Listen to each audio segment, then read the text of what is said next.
Successful job interview.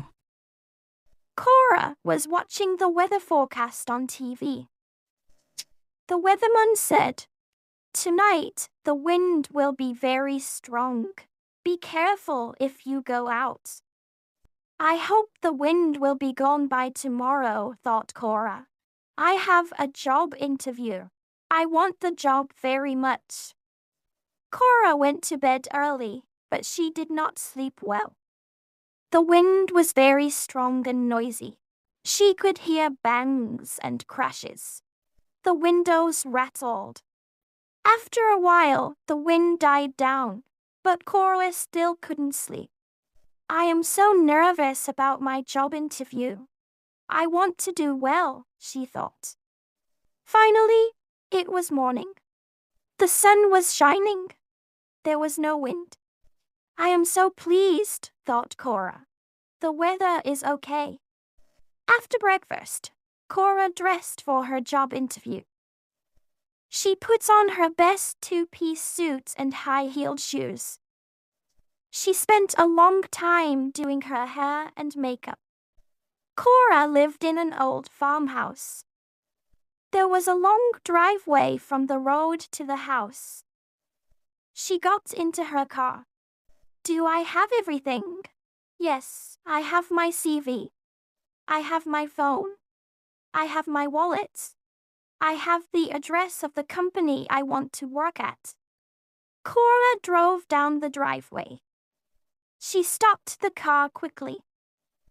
There was a big tree lying across the driveway. There was no room to drive her car onto the road. Cora jumped out of her car and ran to the tree. "Oh no! That tree fell over in the wind. What can I do? I can't move it. I will miss my job interview." She started crying. Then Cora heard a voice. "Cora, are you okay?" It was her next-door neighbor. His name was Mr. Jenkins. "Yes, I'm okay," said Cora. "But I can't get out, and I have a job interview." "I came out to the road to look in my mailbox," said Mr. Jenkins. "I saw the tree. Then I heard your car. Then I heard you crying." "Don't worry." Cora could hear Mr. Jenkins on the other side of the tree. "I can't move it," he said. "We need men and machinery." "But I have a job interview." Cora was very unhappy. "Okay. You can't climb over it, but you are a small person. Maybe you can crawl under it," said Mr. Jenkins. "I will get my cutters. I can cut some small branches." Cora waited. Mr. Jenkins cut the small branches near the ground. He made a small space under the big tree trunk. "Now you must crawl on the ground like a baby," he said. Cora looked at her best suit and her good shoes. "I might get to the interview, but I will look terrible," she thought. She went back to the car and found a supermarket bag. She put her shoes, jacket, and purse in the bag. Then she got down on the ground. She pushed the bag in front of her and crawled under the tree. Sticks and leaves pulled at her. Her face was covered in dust, but she kept moving. Mr. Jenkins was pulling branches to make more room for her.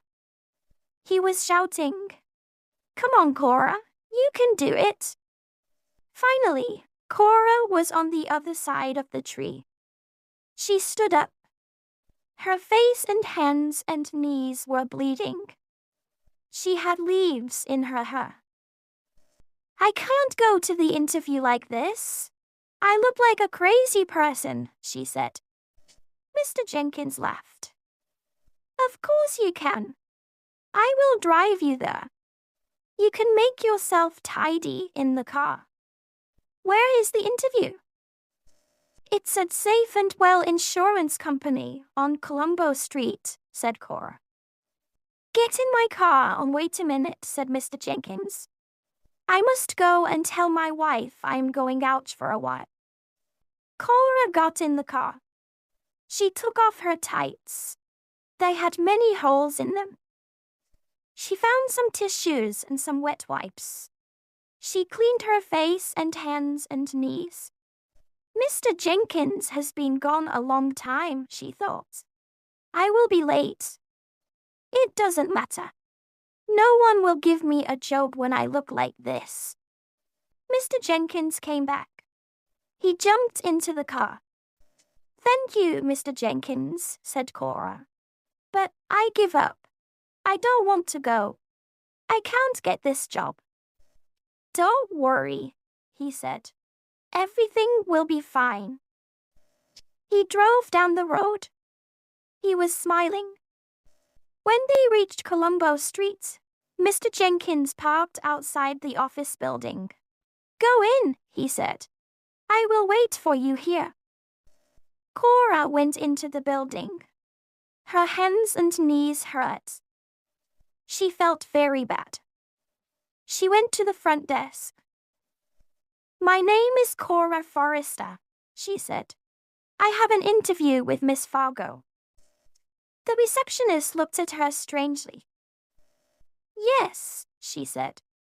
Miss Fargo is waiting for you. But do you know you have leaves in your hair? Can I help you take them out? Yes, please, said Cora. The receptionist stood up and came from behind her desk. She took the leaves and small pieces of wood out of Cora's hair. That's better, she said. Miss Fargo's office is down the hall. Her name is on the door.